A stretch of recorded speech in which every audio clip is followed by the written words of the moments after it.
வாகனங்களில் முகமூடி அணிய தடை. இவை குற்றவாளிகளை கட்டுப்படுத்த பிரிட்டன் நகர கவுன்சில் எடுத்திருக்கின்ற முக்கியமான முடிவு. ஆஸ்திரேலியாவிடமிருந்து $2.5 பில்லியன் பெறுமதியான அதிநவீன ட்ரோன்களை கொள்வனவு செய்கின்ற கனடா. போலந்து மற்றும் உக்ரைனுக்கு இடையில் இடம்பெறுகின்ற ராஜதந்திர மோதல். ஜெலஸ்கிக்கு வழங்கப்பட்ட அதி உயர் விருது திரும்ப பெறப்பட்ட பின்னணி. கனடா மெப்டனில் இடம்பெற்ற கார் விபத்து. பலி எண்ணிக்கை 6ஆக அதிகரிப்பு. இந்த வாரத்துடைய தொடக்க நாள் பெட்டகம் நிகழ்ச்சியூடாக மீண்டும் உங்களை சந்திக்கிறோம். உலகளாவிய ரீதியில் பல விடயங்கள் அரங்கேறுகின்ற நேரம் ஒவ்வொரு நாடுகளும் தங்களுடைய நாட்டை குற்றச்செயலில் இருந்து பாதுகாக்கிறதுக்கான நடவடிக்கைகள் எடுக்குது. தற்போது பிரிட்டனுடைய நோட்டிங்ஹாம் பகுதியில அண்மை காலமாக பைக்ல பயணம் செய்து முகமூடி அணிந்த ஒரு கும்பல் தொடர்ச்சியாக குற்றச்செயல்களில் ஈடுபடுவதையும் மக்களை அச்சுறுத்துகின்ற செயற்பாடுகள்ல ஈடுபட்டு வருகிறது. இதை கட்டுப்படுத்துவதற்காக இனி வருகின்ற நாட்களில் குறித்த நகர் பிரதேசத்துல முகமூடி அணிவதற்கு தடை விதிக்க தற்போது தீர்மானம் ஒன்று ஒரு ஆலோசனைக்கு வந்திருக்கிறது.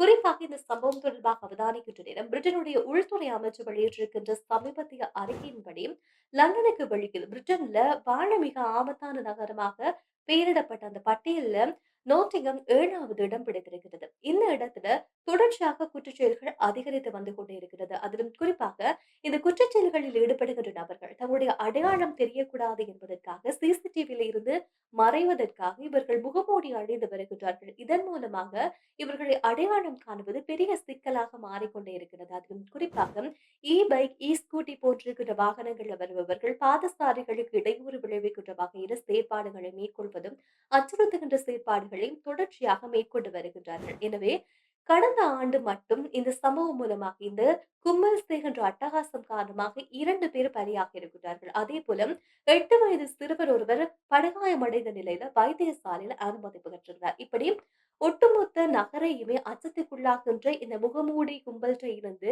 மக்களை பாதுகாப்பதற்காக தான் இனி வருகின்ற நாட்கள்ல முகமூடி அணியக்கூடாது என்ற ஒரு யோசனை தற்போது கொண்டு வரப்பட்டிருக்கிறது. ஒருவேளை இந்த திட்டம் நடைமுறைக்கு வருமாக இருந்தால் இதுல சில விதிமுறைகள் விதிக்கப்பட்டிருக்கிறது. அதிலும் குறிப்பாக நகரத்துடைய மைய பகுதியில் காரணம் இல்லாமல் யாரும் முகமூடி அணியக்கூடாது. அதே நேரத்துல முகத்தை மறைக்கக்கூடிய வகையில முழுமையான ஆடைகளையும் அணிவதற்கு தடை விதிக்கப்பட்டிருக்கிறது. அது மட்டும் இல்லாமல் இந்த விதிமுறைகளை மீறுபவர்களுக்கு எதிராக சட்ட நடவடிக்கை எடுக்கிறதுக்கும் அபராதம் விதிப்பதற்கும் காவல்துறைக்கு முழு அதிகாரமும் வழங்கப்பட போகிறது. இந்த நடவடிக்கை பெரும்பாலான இடங்கள்ல இந்த நடவடிக்கை சார்ந்திருக்கின்ற விடயங்கள் ஆதரவு பெற்ற ஒரு விடயமாகத்தான் மாறிக்கொண்டு போகிறது. ஏனென்றால் இந்த சம்பவம் மூலமாக பலர் பாதிக்கப்பட்டிருக்கிறார்கள். உயிரிழந்தவர்களுடைய உறவினர்களும் இந்த சம்பவத்துல பாதிக்கப்பட்டவர்களும் இதற்கு ஆதரவு தெரிவிக்கின்றார்கள். அதிலும் குறிப்பாக இந்த முகமூடி அணிகின்ற விஷயம் சார்ந்து நாடு முழுவதும் எடுக்கப்பட்டிருக்கின்ற இந்த ஆன்லைன் மூலமான கணக்கெடுப்பில் இதுவரைக்கும் 60,000 பேர் இந்த நகரத்துல முகமூடி அணியிறது தடை செய்யப்பட வேண்டும் என்று ஒரு ஆதரவு கருத்தை முன்வைத்திருக்கிறார்கள். இதுக்கு முக்கியமான காரணம் அந்த நாட்டுல அதுவும் குறிப்பாக நோட்டிங்கம் பகுதியில் இடம்பெறுகின்ற இந்த மோசமான கும்பல் செய்கின்ற அட்டூழியங்கள் காரணமாக முகமூடி அணிவது தடை செய்கிற திட்டத்துக்கு மக்கள் தங்களுடைய ஆதரவை தெரிவித்து வருகின்றார்கள். ஆர்டிக் பகுதியில் தன்னுடைய இறையாண்மையை பாதுகாப்பதற்காகவும் வான்வழி, கடல்வழி மூலமாக தங்களுக்கு வருகின்ற ஆபத்தை முன்கூட்டியே கண்டறிவதற்காக ஆஸ்திரேலியாவிடமிருந்து ஒரு அதிநவீன ட்ரோனை கொள்வனவு செய்வதற்கான ஒப்பந்தத்துல தற்போது கனடா கையெழுத்திட்டிருக்கிறது. 2.5 பில்லியன் மதிப்பிலான இந்த ஒப்பந்தம் தற்போது வரலாற்று சிறப்புமிக்க ஒரு ஒப்பந்தமாக பார்க்கப்படுகிறது.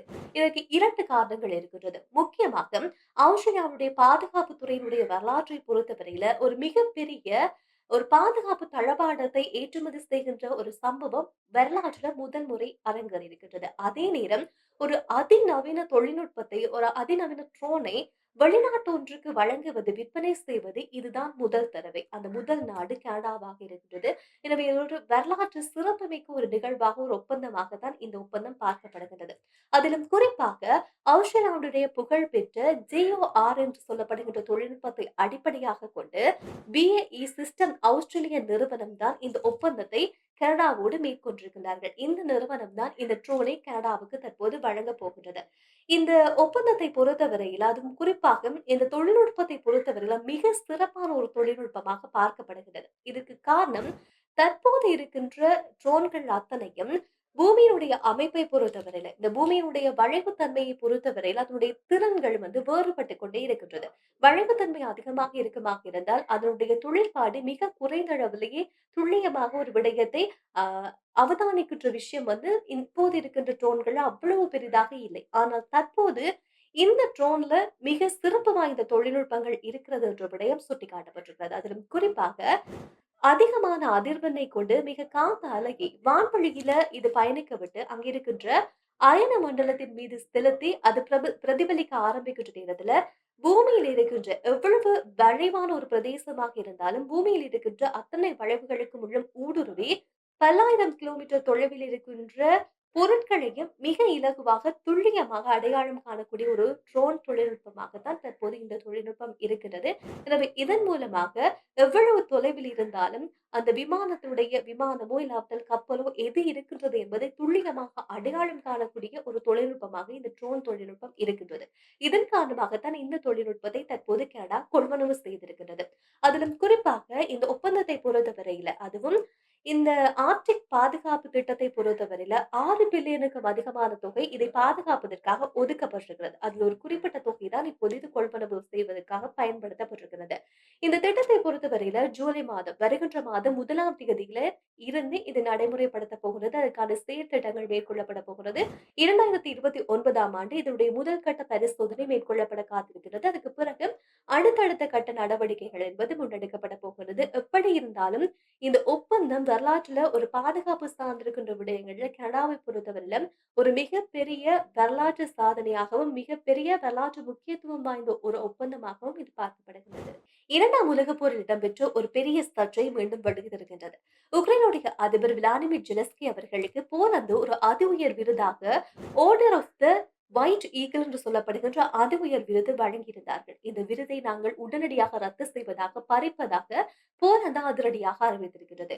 இதற்கு பதில் கொடுக்கின்ற வகையில் உக்ரைனுடைய அதிபர் இதனை அஞ்சல் மூலமாக அனுப்பி வைத்திருக்கின்றார் இந்த விருதை. இது ஒரு சர்ச்சையான விடயமாக மாறி இருக்கின்றது. இந்த விருது பறிக்கப்படுவதற்கான காரணம் என்னவென்றால், கடந்த மே மாதம் 26ஆம் தேதி ஜெலஸ்கி அவர்களினால் ஒரு புதிய அரசாணை ஒன்று பிறப்பிக்கப்பட்டிருந்தது. அந்த அரசாணையில உக்ரைனுடைய சிறப்பு படைப்பிரிவு ஒன்றுக்கு ஹீரோஸ் ஆஃப் த யுபிஏ என்று சொல்லப்படுகின்ற பெயர் தகமை வந்து வழங்கப்பட்டது.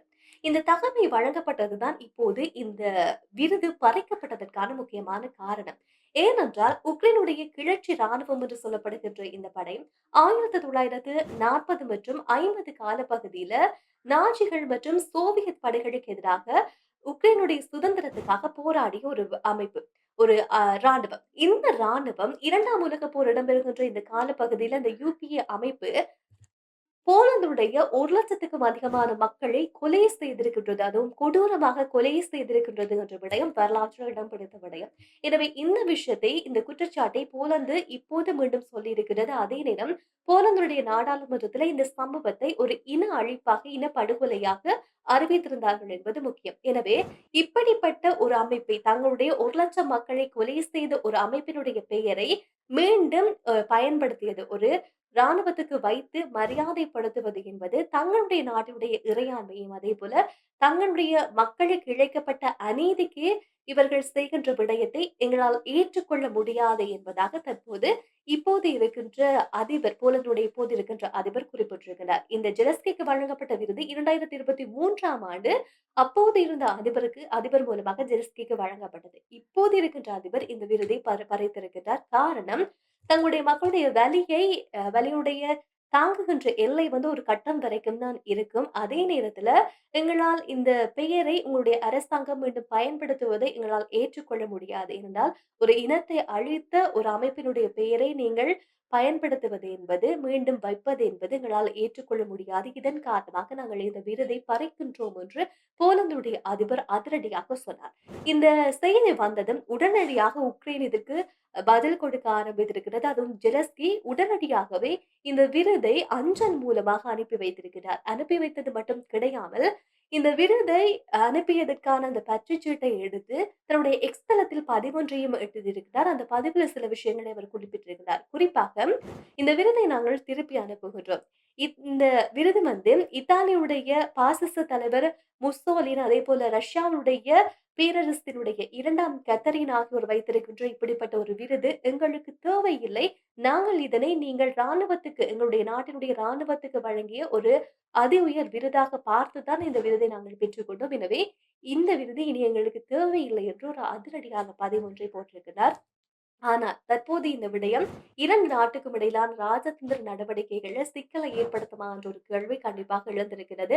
எப்படி இருந்தாலும் நாங்கள் இந்த விருதை பறிக்கின்றோம். ஆனால் ரஷ்யாவுக்கு எதிராக உக்ரைன் நடத்துகின்ற இந்த போர்ல நாங்கள் உக்ரைனுக்கு ஆதரவாக தொடர்ந்தும் நிற்போம் அப்படின்ற விடயத்தை போலந்து சொல்லியிருக்கிறது. ஆனால் போலந்துடைய பிரதமர் இந்த சம்பவத்தை சமாதானமான முறையில் தீர்த்து வைப்பதற்கான நடவடிக்கையை தற்போது முன்னெடுத்து வருகின்றார். கனடாவினுடைய ஒன்டாரியோ பகுதியில் கடந்த 12ஆம் தேதி இடம்பெற்ற வாகன விபத்தில் சிக்கி மருத்துவமனையில் அனுமதிக்கப்பட்டிருந்த மற்றொரு நபர் உயிரிழந்திருக்கிறார். இதன் மூலமாக இந்த விபத்தில் சிக்கி பலியானவர்களுடைய எண்ணிக்கை 6ஆக தற்போது அதிகரித்திருக்கிறது. அதிகாரப்பூர்வமாக வெளியாகியிருக்கிறது. கடந்த ஜூன் மாதம் 12ஆம் தேதி இரவு வேளையில மெப்லண்ட் பகுதியில் இந்த விபத்து இடம்பெற்றிருக்கின்றது. இந்த விபத்துல ஒரு வேனும், காரும் மோதிக்கொண்டதுல இந்த அசம்பாவிதம் ஏற்பட்டிருக்கிறது. இந்த வாகனத்துல இந்த வேன்ல பயணம் செய்திருக்கின்ற 10 பேரும் காயமடைந்திருந்தார்கள். அதிலும் குறிப்பாக 5 குழந்தைகள் பலியாகியிருந்தார்கள். அதுல 4 பேர் சம்பவ இடத்தில் பலியாகியிருந்தார்கள். ஒரு சிறுவர் மட்டும் வைத்தியசாலைக்கு கொண்டு செல்லப்பட்டு சிகிச்சை பலனில்லாமல் இறந்திருப்பார். தற்போது இந்த காரை ஓட்டி வந்து மருத்துவமனையில் அனுமதிக்கப்பட்டு காயங்களுடன் அனுமதிக்கப்பட்டு சிகிச்சை பெற்று வந்திருக்கின்ற அந்த 42 வயதான நபரும் பலியாகி இருக்கிறார் என்ற விடயம் உத்தியோகபூர்வமாக அறிவிக்கப்பட்டிருக்கிறது. இதன் மூலமாக தான் ஆரம்பத்தில் சொன்னது போல இந்த எண்ணிக்கை 6ஆக அதிகரித்திருக்கிறது. இந்த விபத்து தொடர்பான விசாரணைகள் தற்போது முன்னெடுக்கப்பட்டு வருகின்றது. அதிலும் குறிப்பாக உயிரிழந்த 5 சிறுவர்களும், 5 குழந்தைகளும் ஒரே குடும்பத்தைச் சேர்ந்தவர்கள் என்பது மிகப்பெரிய துர்ப்பாக்கியத்தையும், கவலையையும் ஏற்படுத்திய ஒரு சம்பவமாக, ஒரு இழப்பாக இது பார்க்கப்படுகிறது. இந்த வேன்ல பயணம் செய்திருக்கின்ற மீதி நபர்கள் காயங்களோடு அனுமதிக்கப்பட்டிருக்கிறார்கள் மருத்துவமனையில. குறிப்பாக இறந்திருக்கின்ற இந்த குழந்தைகளுடைய பெற்றோர் மற்றும் கைக்குழந்தை ஒன்று அதிக காயங்களோடு மருத்துவமனையில் அனுமதிக்கப்பட்டு அவர்களுக்கான சிகிச்சைகள் அளிக்கப்பட்டு வந்தது. எவ்வாறாக இருந்தாலும் இந்த இறந்த 5 குழந்தைகளுடைய உடல்களும் கடந்த 20ஆம் தேதி சனிக்கிழமை அவர்களுக்கான இறுதி சடங்கு இடம்பெற்று மக்களுடைய பங்கு பெற்றலோடு அவர்களுடைய இறுதி கிரிகை என்பது நடைபெற்றிருக்கின்றது. எப்படி இருந்தாலும் இந்த சமூக ஆர்வலர்கள் இந்த குடும்பத்துக்கு இந்த சேவை இந்த விஷயத்தை அவர்களுடைய இறுதி நிகழ்வு இடம்பெறுவதற்கான நிதி திரட்டல் நடவடிக்கைகளை மேற்கொண்டிருந்தார்கள். இவ்வாறான ஒரு சூழ்நிலையிலே இந்த கொடூரமான சம்பவம் தொடர்பாக தொடர்ச்சியான விசாரணைகள் மேற்கொள்ளப்பட்டு வருகிறது. அதிலும் குறிப்பாக மாகாண முதன்மை மரண விசாரணை அதிகாரிகளும் அதே நேரம் தடயவியல் துறையினரும் இணைந்து மிக தீவிரமான விசாரணை நடவடிக்கைகளை மேற்கொண்டு வருகின்றார்கள். இதுல இந்த கார்ல பயணம் செய்த உயிரிழந்த அந்த சாரதியோடு வேறு யாரும் பயணம் செய்யவில்லை. அவர் மட்டும் தான் பயணம் செய்திருக்கிறார்.